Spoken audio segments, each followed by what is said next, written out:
Hidup dengan hati Anda di dalam Tuhan. Matius 6 ayat 21 sampai 23. Karena di mana hartamu berada, di situ juga hatimu berada. Mata adalah pelita tubuh.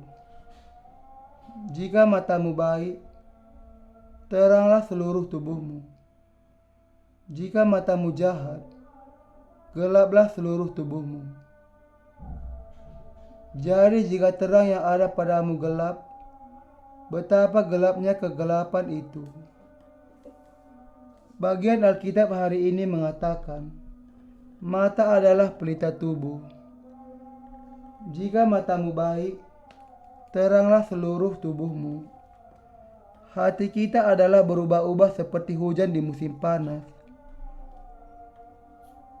Pikiran manusia juga seperti itu. Akan tetapi, Tuhan mengatakan, mata adalah pelita tubuh. Yang dimaksud oleh Tuhan di sini adalah bahwa seluruh tubuh kita akan penuh dengan terang jika mata kita baik. Dan bahwa kita harus memperhatikan tentang bagaimana kita memusatkan pikiran kita kepada apa yang datang dan pergi. Karena mata adalah pelita tubuh, ketika mata baik, seluruh tubuh menjadi penuh dengan terang.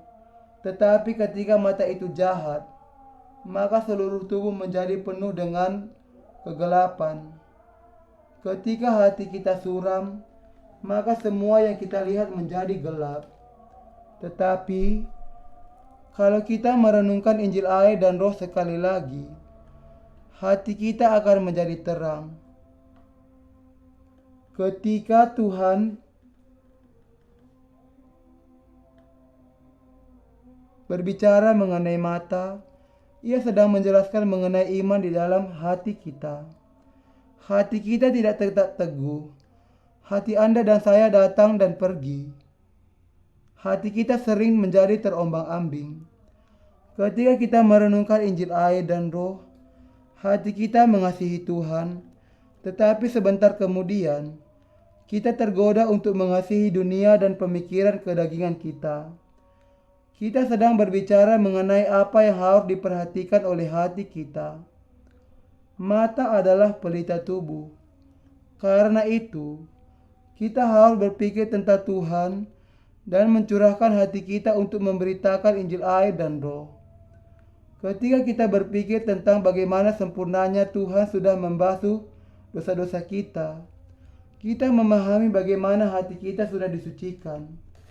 Sebagaimana yang dikatakan Tuhan di Perjanjian Lama, sekalipun dosamu merah seperti kirmizi, akan menjadi putih seperti salju. Sekalipun berwarna merah seperti kain kesumba, akan menjadi putih seperti bulu domba. Yesaya 1 ayat 18. Tuhan sudah menghapuskan dosa kita secara sempurna dengan menanggung segala dosa dunia melalui baptisannya oleh Yohanes Pembaptis dan disalibkan di dalam perjanjian baru. Kita harus berkonsentrasi kepada Injil air dan Roh. Meskipun hati kita terombang-ambing kadangkala antara Tuhan dengan dunia, kita harus memusatkan perhatian kita kepada pemberitaan Injil air dan Roh. Kita bersyukur kepada Tuhan yang sudah menghapuskan dosa-dosa Anda dan saya. Kita harus senantiasa mengingat di dalam hati kita bahwa Tuhan sudah melenyapkan segala dosa kita yang selama ini sudah menutupi hati kita seperti awan yang sangat tebal. Yesaya 44 ayat 22.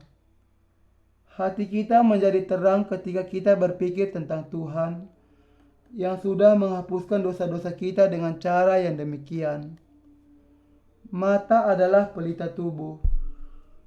Karena tidak ada cara lain tanpa Tuhan di mana hati dan jiwa kita bisa diterangi. Hati kita menjadi hati yang secara rohani penuh dengan terang di hadapan Allah ketika kita berpikir tentang Tuhan. Hati kita terombang-ambing di antara roh dengan kedagingan. Tetapi ketika kita meletakkan hati kita di dalam Tuhan yang sudah melenyapkan dosa-dosa kita dan berpikir tentang Injil yang menjelaskan kepada kita bahwa Tuhan sudah mengangkat beban dari segala dosa manusia dan melenyapkan semuanya sekali untuk selamanya, kita tidak bisa tidak mengucapkan syukur kepada Allah dan semakin mengasihi Tuhan kita. Karena itu, kita merindukan untuk semakin memberitakan Injil air dan roh kepada orang-orang lain. Ketika kita mencurahkan hati kita kepada Tuhan dan karya kebenarannya di mana Tuhan sudah menghapuskan segala dosa kita, hati kita akan menjadi terang dan sebagai hasilnya, banyak jiwa menerima keselamatan. Ketika kita berpikir tentang Tuhan dan bersyukur kepadanya dengan iman, hati kita akan dipenuhi dengan Roh Kudus. Inilah sebabnya hati kita menjadi lembut dengan berkat keselamatan yang berlimpah secara rohani di dalam terang. Kemudian, hati kita menjadi benar, baik, dan indah dalam pandangan Allah. Dan hati kita kemudian memiliki ambisi yang sangat besar untuk melakukan karya kebenaran. Kita bisa meletakkan hati kita di dalam terang atau di dalam kegelapan. Di mana kita seharusnya meletakkan hati kita? Tentu saja tidak lain lagi bahwa kita perlu menaruh hati kita di wilayah Tuhan sudah menghapuskan segala dosa kita. Lebih lagi, karena Tuhan tidak hanya menghapuskan dosa-dosa kita, tetapi juga menjadikan kita anak-anak Allah. Kita harus mengkonsentrasikan hati kita kepada kerajaan surgawinya. Kita harus bersyukur kepada Allah dengan iman kita atas berkat-berkat yang menyelamatkan kita, yang sebenarnya tidak bisa tidak mati karena dosa-dosa kita dan menjadi anak-anak si jahat, dengan mengutus Yesus Kristus dan membuat dia dibaptiskan, menanggung segala dosa dunia ke kayu salib, dan mencurahkan darahnya sampai mati untuk melenyapkan segala dosa kita sekali untuk selamanya, adalah sangat penting bagi kita tentang di mana kita meletakkan hati kita. Apakah hati kita akan berpegang kepada berkat keselamatan yang Allah berikan kepada kita, atau kepada pemikiran kedagingan yang datangnya dari dunia dan daging kita? Tergantung di mana kita meletakkan hati kita, hasilnya akan sangat berbeda. Kita bisa memutuskan yang ini atau yang itu, dan meskipun hati kita terombang-ambing, dan meskipun hati kita juga goyah, saya mau mengatakan kepada Anda bahwa kita harus meletakkan hati kita di dalam keselamatan yang diberikan Allah kepada kita. Kita harus meletakkan hati kita di dalam kenyataan bahwa Allah sudah memberikan kepada kita kerajaan surga dan berkat-berkat dari Allah. Ketika kita menetapkan hati kita untuk meletakkannya di tempat di mana Allah sudah menghapuskan segala dosa kita, yang seperti mendung yang gelap, dan menjadikannya putih seperti salju, dan berdoa kepada Allah, Allah mendengar dan menjawab doa Anda. Kita harus menetapkan hati kita kepada Allah dan untuk pekerjaan-pekerjaan rohani dengan keyakinan bahwa Allah berkenan akan pekerjaan kita memberitakan Injil air dan roh. Kemudian, kita bisa mengalami bagaimana hati kita menjadi terang dan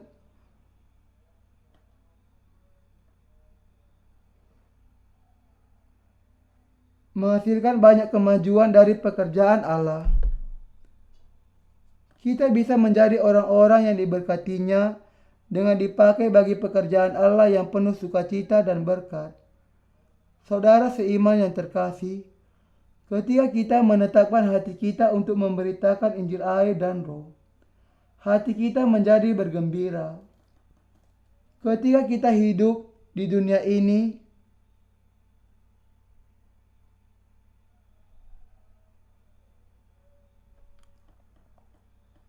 Kadangkala kita menjadi kecewa dan kadangkala kita jatuh ke dalam hawa nafsu kedagingan.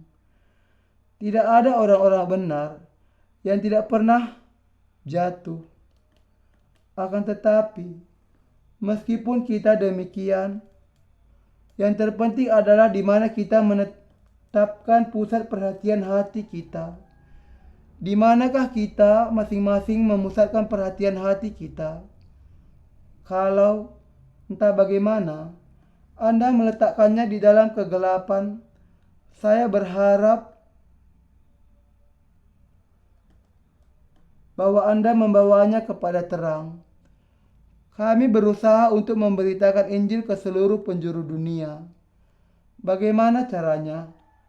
Saya merasa sangat khawatir seperti bangsa Israel ketika mereka menghadapi tembok Yeriko yang tidak bisa ditembus ketika mereka pertama kali memasuki tanah Kanaan. Halangan yang pertama bagi bangsa Israel adalah tembok Yeriko. Tembok Yeriko adalah tembok yang sangat kuat dan kokoh. Tembok itu tidak akan bisa diruntuhkan dengan tombak dan pedang, karena dibangun dengan batu yang sangat besar.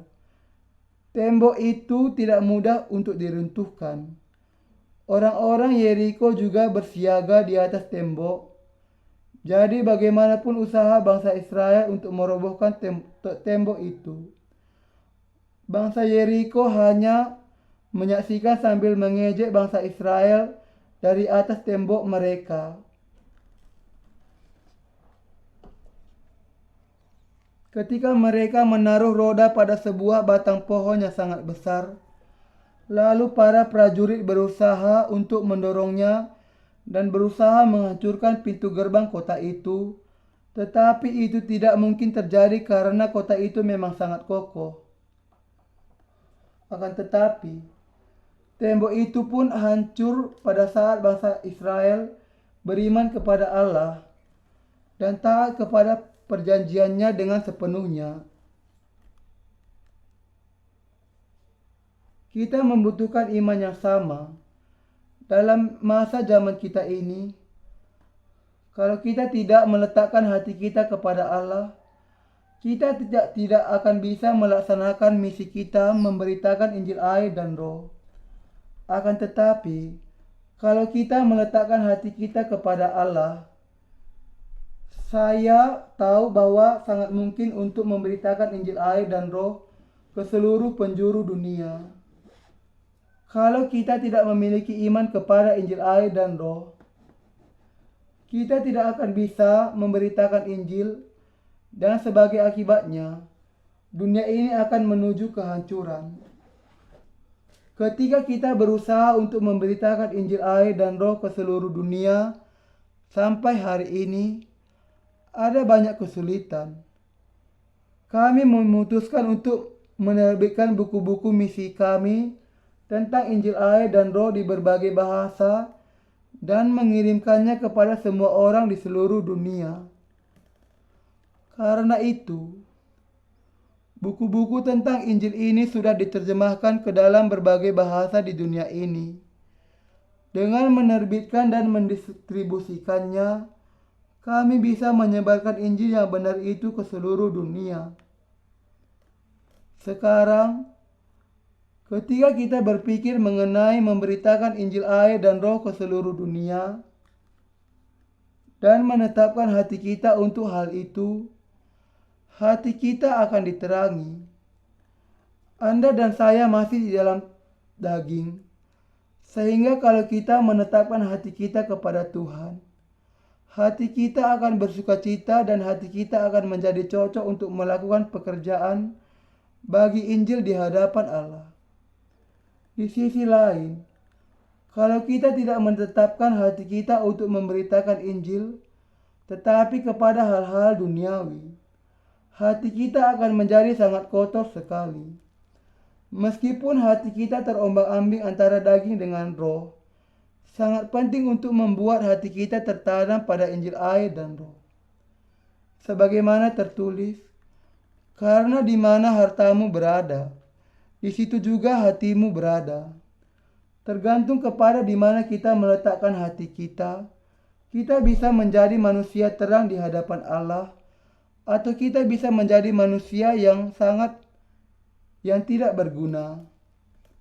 Ketika kita menetapkan hati kita kepada Allah, kita menjadi umat Allah yang sangat berguna bagi Allah dan sesama. Dan kita bisa menjadi orang-orang yang diberkati sebagaimana Abraham dan hamba-hamba Allah yang bisa membagikan Injil yang memberi kehidupan itu kepada semua orang. Mari kita meletakkan hati kita kepada Allah. Meskipun kita hidup di dalam dunia ini, kita harus meletakkan hati kita di dalam Allah. Meskipun hati kita terombang-ambing, saya berharap bahwa Anda menaruh hati Anda di dalam Injil air dan Roh, dan berkat-berkat yang sudah Tuhan curahkan kepada Anda dan bukannya kepada dunia ini. Berapa banyak berkat-berkat daging dan roh yang sudah Allah berikan kepada kita melalui Injil air dan Roh. Juga melalui Injil ini, berapa banyak yang sudah diberikannya kepada kita berupa berkat keselamatan.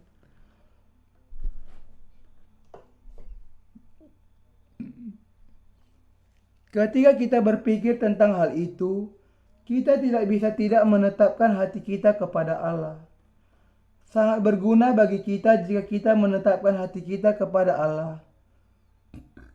Juga sangat berguna bagi kita jika kita menetapkan hati kita kepada Injil. Sangat berguna bagi kita untuk menetapkan hati kita kepada keselamatan besar yang sudah menghapuskan segala dosa kita. Sangat pantas bagi kita untuk bersyukur kepada Tuhan dan memuliakan Tuhan. Dan sangat berguna bagi kita jika kita bekerja bagi Injil air dan Roh. Kita juga bersyukur kepada Allah karena menjadikan kita sebagai anak-anak-Nya. Tuhan memberikan kepada kita surga dan hal itu membuat sangat masuk akal jika kita menetapkan hati kita kepada Tuhan. Saya berharap bahwa Anda menetapkan hati Anda kepada Tuhan. Hati Anda dan hati saya kadangkala bisa bimbang dan terombang-ambing. Tetapi kita harus senantiasa mengarahkan hati kita kepada Allah dan hidup untuk pekerjaan Tuhan.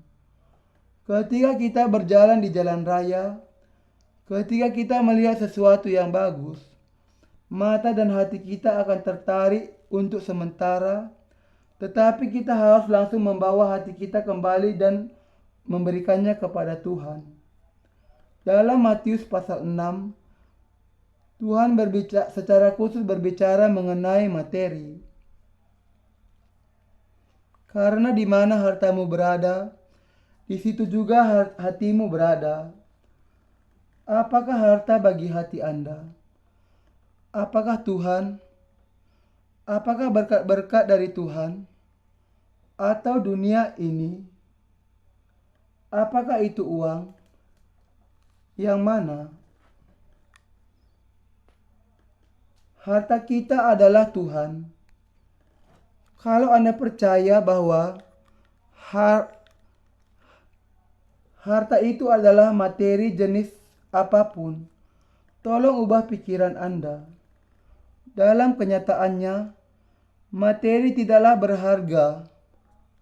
Akan tetapi, bisakah kita hidup tanpa materi? Tidak bisa. Di sisi lain, bukankah materi juga berasal dari Tuhan? Hal itu berasal dari Tuhan. Ia mengatakan, karena di mana hartamu berada, di situ juga hatimu berada. Karena itu, kalau Anda meletakkan hati Anda kepada Allah, segala sesuatu akan datang kepada Anda. Segala sesuatu akan disiapkan bagi Anda kalau Anda berada di jalan kebenaran. Akan tetapi, beberapa pengajar palsu akan mengajar kita dengan ayat ini sebagai berikut. Kalau Anda memberikan persembahan yang besar, artinya Anda memiliki iman yang besar. Jangan menaruh harta di dunia ini, tetapi di surga. Dengan kata lain, berikan perpuluhan yang besar dan persembahkan kepada gereja. Dan mereka lalu menuliskan, Karena di mana hartamu berada, di situ juga hatimu berada. Di kantong persembahan dan memberikannya. Ini adalah pengajaran palsu. Tujuan dari gereja duniawi ini adalah untuk mengalami kemakmuran di dunia ini. Karena itu, yang mereka perhatikan hanyalah mencari uang. Memang sangat bagus kalau mereka memakainya untuk kebenaran, tetapi mereka memakainya hanya untuk memenuhi keinginan ketamakan mereka sendiri. Mereka sangat ahli dalam mencari uang. Mereka mengutip ayat Alkitab jenis ini untuk meminta uang kepada orang-orang Kristen dan membuat mereka membawa semua tabungan mereka di dalam nama mereka kepada gereja. Beberapa pengkhotbah mendorong untuk membangun gedung gereja yang baru dengan mengambil uang dari anggota gereja. Apakah ini sesuatu yang benar? Karena di mana hartamu berada, di situ juga hatimu berada. Karena yang mereka pikirkan hanyalah mengenai membangun gedung gereja, itulah harta mereka.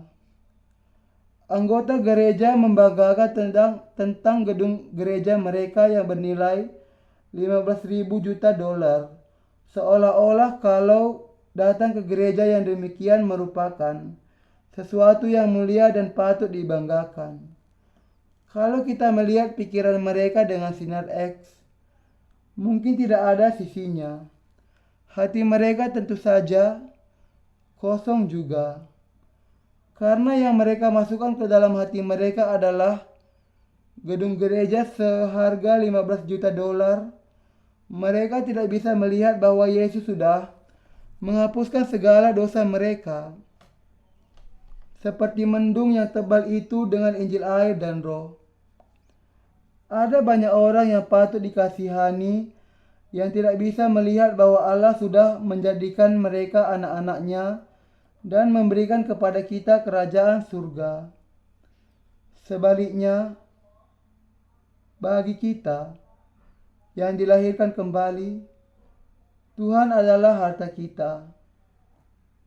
Segala berkat kasih karunia yang sudah dicurahkan kepada kita, seperti keselamatannya, menjadikan kita sebagai anak-anak Allah, memberikan kepada kita kerajaan surga, melenyapkan segala dosa kita, dan menjadikan kita orang-orang benar, adalah harta kita. Tidak ada sesuatu pun yang lebih berharga dibanding itu semua. Sebagaimana sebuah lagu rohani mengatakan demikian, aku memilih Yesus dibandingkan emas dan perak. Tidak ada kehormatan di dunia ini yang lebih berharga dibandingkan dengan yang dimiliki Tuhan Yesus. Tidak ada yang lebih berharga dibandingkan dengan keselamatan yang diberikan Tuhan kepada kita. Karena itu, Anda dan saya harus memberitakan Injil air dan Roh kepada para manusia. Kita harus memegang untuk menahan hati kita yang cenderung terombang-ambing dan memberikannya kepada pekerjaan Allah. Kalau kita memberikan kepada Tuhan hati kita, kita tidak akan melakukan pekerjaan yang tidak berguna, tetapi bisa pergi kepada kerajaan Tuhan. Kadangkala kita melakukan hal yang tidak berguna, tetapi kalau kita melakukan hal yang lebih berguna, maka kita akan lebih dipuji oleh Allah dan dihormati oleh manusia. Matius pasal 6 berbicara mengenai hal ini dengan sangat mendalam. Tetapi carilah dahulu kerajaan Allah dan kebenarannya, maka semuanya itu akan ditambahkan kepadamu. Sebab itu janganlah kamu khawatir akan hari esok, karena hari besok mempunyai kesusahannya sendiri. Kesusahan sehari cukuplah untuk sehari. Anda dan saya harus meletakkan hati kita kepadanya dan pekerjaannya. Kita harus terlebih dahulu mencari kerajaannya dan kebenarannya. Bagaimana Allah menyelamatkan kita? Ia membasuh segala dosa kita menjadi putih seperti salju dengan air, darah, dan Roh Kudus. Ia sudah melenyapkan segala dosa kita yang seperti mendung tebal menjadi putih seperti salju, melenyapkan segala dosa. Kita harus mengucap syukur kepada Allah dan bersyukur kepada Tuhan yang adalah juru selamat kita yang sempurna. Dan kita harus mencari dahulu kerajaan-Nya di dalam hati kita. Adalah kehendak Allah bahwa Injil air dan Roh disebarkan ke seluruh dunia, sehingga orang-orang yang percaya kepada hal itu menjadi percaya, dan yang tidak percaya. Kita harus memberikan kesempatan yang sama untuk mendengar Injil kepada semua orang untuk memenuhi kehendak Allah. Kita harus melakukan pekerjaan yang demikian. Jadi memang demikian. Harta yang benar bagi Anda dan saya adalah Tuhan. Meskipun kita adalah orang-orang yang memiliki banyak kelemahan, mari kita menetapkan hati kita kepada Tuhan. Mari kita meneguhkan hati kita kepada Tuhan dan memberitakan Injil air dan Roh sesering mungkin. Haleluya. Kita bersyukur kepada Allah karena menolong kita meletakkan hati kita di dalam Tuhan.